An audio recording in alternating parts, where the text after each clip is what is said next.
Valentine's Day usually feels familiar, predictable. Pretty shop windows, identical bouquets, words that almost always sound the same. But sometimes this day becomes something completely different. For Ethan and Emma, February 14th has always been special. Exactly a year ago, they met by chance, awkwardly and not at all romantically. Ethan accidentally bumped into her and spilled coffee on her coat.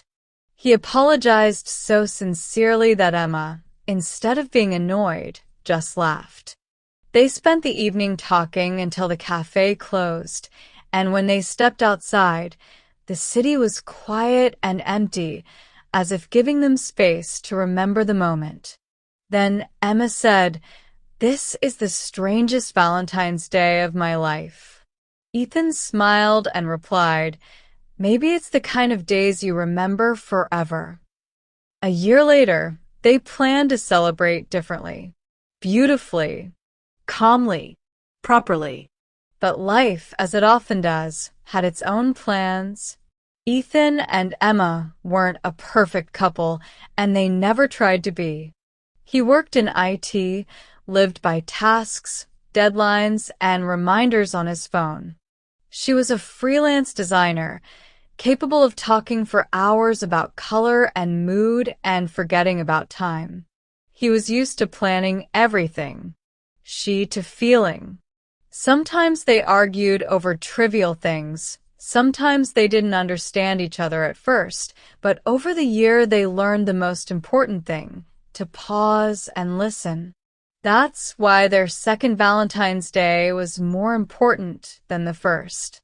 It wasn't just a holiday, it was a quiet inner test. How much they had grown together.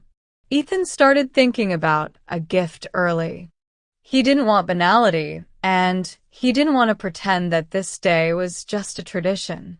He remembered how once Emma said she loved things that become anchors of memory, and that phrase stuck in his mind.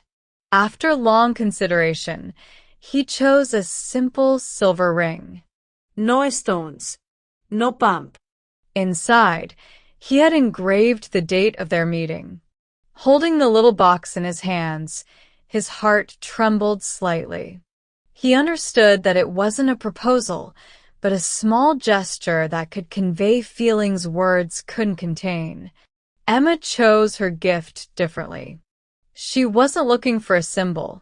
She was looking for a feeling. She remembered Ethan as he rarely was, absorbed, focused on what he truly loved, losing track of time. Once, he had told her he dreamed of becoming a photographer as a child, but life had taken him another way. Emma decided to give him a vintage film camera, the exact model he once mentioned. She worried, fearing the gift wouldn't arrive on time or he wouldn't like it.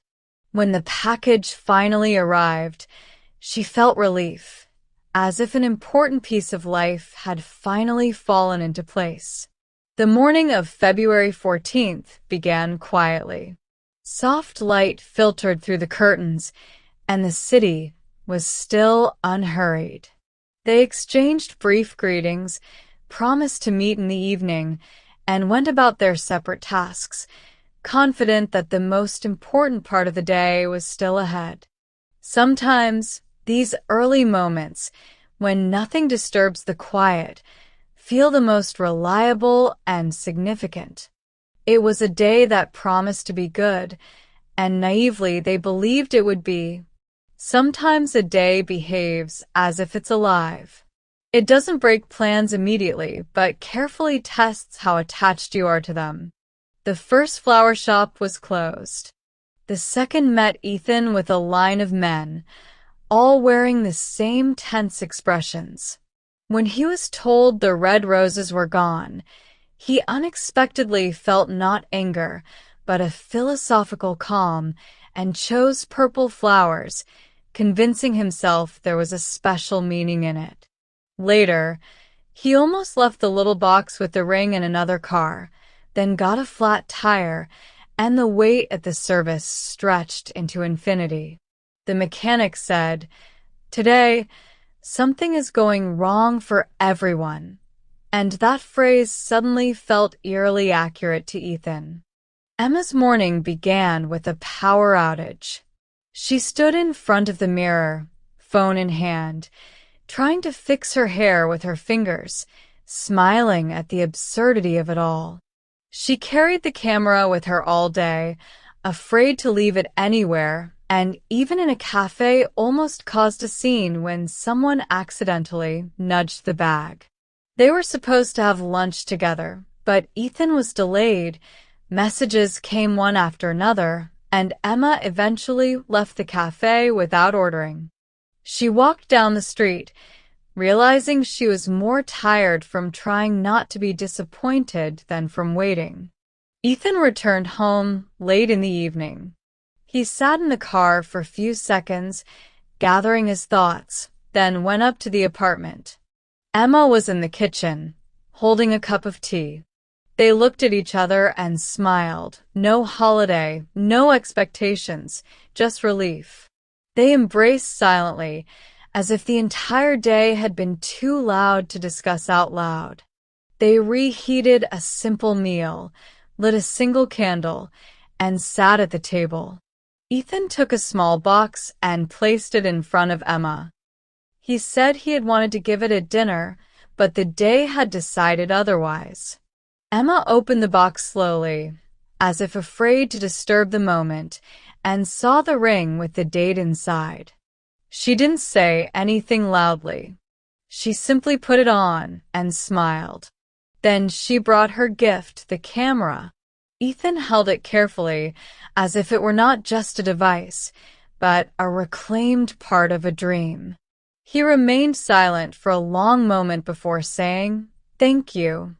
And in that silence, there was more feeling than in any confession. This Valentine's Day was not perfect. There was no restaurant. No photographs. No flawless script.